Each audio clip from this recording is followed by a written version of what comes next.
All right, trivia time. This will determine the first pick in the GOATS draft. GOATS in a bad way draft. Peter King gets the question. Last night, Peter, was Seattle's third win this year when trailing by 10 or more points. Name one of the other two teams they beat while overcoming a double-digit deficit. I would say the Tampa Bay Buccaneers. Peter, you win. You get the first pick in the draft and a new car. I mean, I truly hate to pick on this guy because, as I wrote the other day, he's going to be a walk-in Hall of Famer. But I got to go with Adam Vinatieri. The fact that he misses his sixth extra point of the year, which is an absolute outrage, and needs to make Frank Reich and Chris Ballard get off their Adam Vinatieri as solid as a rock spots. The fact that he missed that came up to kill him at the end of the game, because now being down by 4 instead of 3, you've got your backup quarterback being forced to score a touchdown instead of getting in field goal position, which I wouldn't trust Vinatieri now anyway to get him in field goal position. But anyway, I think Adam Vinatieri is my biggest goat of the week. Yeah, that's a good one. I mean, you're right. I mean, he's an awesome guy, first ballot Hall of Famer, if there is such a thing with a kicker. He's certainly one of the clutchest we've ever seen, but it's not pretty, that's for sure. I'm going to actually stay with a similar concept, but I'm just going to use the Chiefs field goal unit in general. I mean, the Chiefs were lining up to go up by 8 points with under 2 minutes left in the football game. And, of course, I don't know who to blame, whether it's the snapper, the holder. Either way, the ball was snapped and the holder wasn't ready. So you got a chance there to go up 8 and make the Tennessee Titans offense, which is going to have to throw in that moment and had not really thrown the ball with great success until the very end. And you give them somewhat of a short field to go and get a game-winning touchdown. Okay, Patrick Mahomes gets the ball back, and damn if he doesn't make the damnedest throws once again, and gives them another chance to kick a field goal to win the football game. And, of course, they block it off the right edge. So the whole unit for the Kansas City Chiefs field goal unit, they are goats in a bad way last Sunday. I rhymed. I'm going to stick with the theme of kickers and kicking units and also so influenced by what we saw last night. Kudos to Chase McLaughlin for making the 47-yard field goal to force overtime. But then when you get the opportunity to win it in overtime, and it's not even close, when you Adam Vinatieri, the try, the one, it was almost as wide left as the Vinatieri kick in Pittsburgh. It had no chance. I mean, you're a professional kicker, and I understand you just got thrust into the job, but you've got to at least make it close in that spot. This is your opportunity to write your ticket for the next 5 years in the NFL if you can show that you can make a big kick in overtime. And, I mean, you make the one to save the game and send it to overtime. Right. And then it just, oh, look at that. It's like it got blocked and it didn't. So, sorry, Chase. Welcome to the NFL. Congratulations on the kick you made. You should have made the other one. I just don't like that we called him out for being like. I don't like the people say, "Oh, the pressure got to him." Well, the pressure didn't get to him at the end of regulation. I mean, yeah, he missed that one, and that was bad. But just we can't say he choked after he just made a clutch one to tie the game at the end of regulation. It was just a damn really ugly, crappy kick. My next is going to be Jimmy Garoppolo. And it's not for any one play. It's for a body of work, playing with happy feet.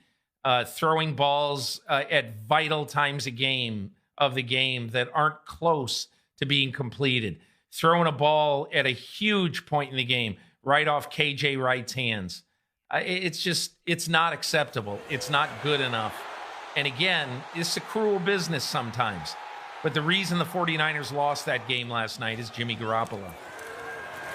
Yeah, it certainly didn't give 49ers fans or me any confidence to sit there and go, oh, gosh, yep, Jimmy Garoppolo, we can trust him in all the big moments. No, it was shaky in a lot of ways, whether it was not paying attention to the pass rush around him or just some of the errant throws we saw in general.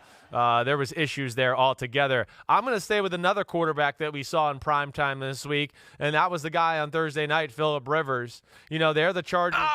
Yeah, damn good. you, Yes. Simms. That's a double win when I got a good one and I stole his. Yes. But yeah. Here the Chargers fighting back, again, here we go. They got a chance to get back into the playoff race and really, have a chance as far as just reasserting themselves into the conversation. And he laid an egg on Thursday night. They ran the ball well. We hadn't seen a lot of that this year, so Melvin Gordon's good. But the interceptions and some big moments, especially, and if I remember correctly, even had one called back because of a penalty. Just too careless with the football, just disappointing for a guy like Phillip Rivers, who's done so many great things over the years for that organization. Thursday night was not one of his best nights. I mean, it's a wide open receiver on the first drive where you go, man, if they can get Oakland in the hole here early and build some confidence, watch out. The receiver slips on the second one. Okay, yes. Well, when you have a weak arm and you have to throw the ball, 4 steps before the guy comes out of the break, that's what happens sometimes, okay? And then here's the one in the end zone that was huge as well. So that was not good. And I believe that was the one that was called back, actually. The thing about Phillip Rivers, that throwing motion is so funky. When the ball is accurate, you don't really notice it. When the ball is grossly inaccurate, it is the worst throwing motion you have ever seen in your entire life. Right. All right, I'm going to stick with the primetime theme. I'm going to go to Sunday night, and I'm going to give the goat horns to Jason Garrett, because when you're moving the ball down the field, and the Vikings aren't even playing defense, Dak Prescott is throwing it. On 1st and 10 from the 19, he throws it 8 yards, sets it up, 2nd and short at the 11, and it's just inevitable. They're going to score the touchdown, and then the Vikings are going to gack on the ensuing drive, and the Cowboys are going to win the game, and they call a running play on 2nd down. And then they call a running play on 3rd down. The Cowboys weren't able to run on Sunday night, and they definitely weren't able to run in that spot. And after Ezekiel Elliott gets bottled up in 2nd down, why in the hell are you doing it again on 3rd down? Here's the sequence if you're watching on TV. It was to Cooper on 1st down. Everything's still going great. Then Ezekiel Elliott goes nowhere on 2nd down, and then comes the 3rd down play where he doesn't even have a chance. So they have to go for it on 4th down. Eric Kendricks makes a great play on the ball to knock it away, a great coverage linebacker, and that's it. Game over, almost. The Vikings still had to sweat out a Hail Mary, but Jason Garrett, what are you doing with the play calls there? You got to keep throwing the ball. Dak Prescott was spectacular. And I'm not going to get extra cynical and say you don't want Dak Prescott to deliver that huge victory because then it's going to cost you more to keep him. I don't think they care about that. But the guy was having a great night. He was having one of the best nights of his career, and you take the ball out of his hands on those 2 plays. I don't get it. Jason Garrett gets the goat horns. Stop it. Stop it, Bullwinkle. Go ahead, Peter.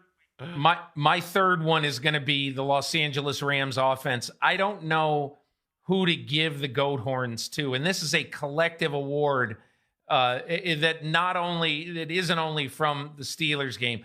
I probably would, if I had to give it to one group, it'd be the offensive line. But Goff has been just a pedestrian player all year. Where the heck is the running game that used to be dominant?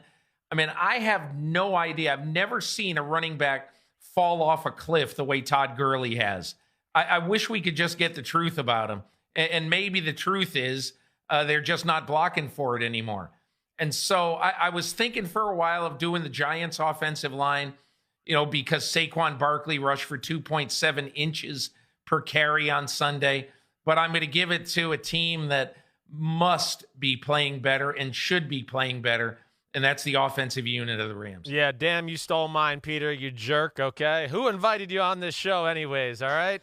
Why don't you take Jerome Boger, the guy who called the Aaron Rodgers roughing call? I almost did that, but horrible. Then they won the game, so I couldn't do it. Yeah, that was horrible. You're right. But, I mean, I was going to give it to McVay and Goff. I really was. McVay's got to reinvent himself. They're not the only team in football that's got offensive line issues. They got to figure. And some of those plays we showed right there, the pass protection was fine for Jared Goff. They were just bad throws. And again, I don't like to sit here and bag on guys, but when you're being paid $35 million a year, you're allowed to open Pandora's box for criticism. I'm just sorry. That's just the way it's the reality of football. I'm going to go with Kyle Allen of the Carolina Panthers. And, man, I don't like to do this either because he did some good things in the game on Sunday. and put them in position to have a chance to win the game at the end. But also, they could have been in a much better position earlier on if he doesn't throw a red zone interception when they drive down in the late in the third quarter, where he kind of runs up in the pocket, throws a pick in the back of the end zone, and fumbling a snap at midfield at one point that led to a short field touchdown by the Green Bay Packers. I believe it was in the second quarter at that point when that happened. You know, those were just two big moments of the game where it was two teams kind of going toe-to-toe, and really felt like Carolina had found their footing and was kind of outplaying Green Bay. And, you know, between the interception and the fumble, those were points that were left on the board, or didn't get on the board, or gave Green Bay points, and they were big moments for me. Yeah, last one for me, and this is a guy who specifically went to the coach last week and said, I want to have a bigger role on the team. And his quote was, you want to be that player that your team wants you to be, and that's Colts tight end Eric Ebron. Well, Eric, if you're going to be that guy, one important thing to keep in mind, when it's 4th and 10 with the game on the line, you got to run your route to the sticks. It ain't that hard. The yellow line's not on the field, but the sticks are on the field. You have to run your route to where the first down is, or given the whole nature of 4 downs, the game's going to be over. And that was, you know, we can pick on Adam Vinatieri for the missed extra point, and we should, because a field goal in that spot would have forced overtime if everything else played out the same way. But Ebron in that spot, you can't run a 9-yard route. You've got to run a 10-yard route on 4th down and 10. It's that simple. And he just didn't get deep enough, and that's on him, guys. Hi, I'm Mike Tirico, and thanks for watching. Make sure to hit subscribe for the latest news and highlights from NBC Sports.